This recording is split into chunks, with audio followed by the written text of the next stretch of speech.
Hello guys, welcome back. In this video, I will show you how to protect your Excel workbook with password. Start by clicking on File, Info, Protect Workbook.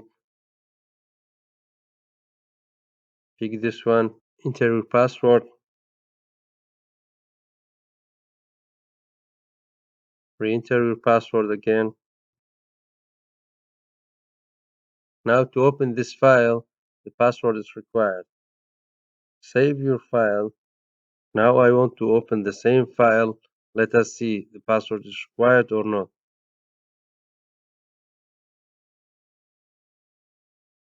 Here, as you can see, we have to enter our password, then we can open workbook. To remove the password, back to File, Info, Protect Workbook,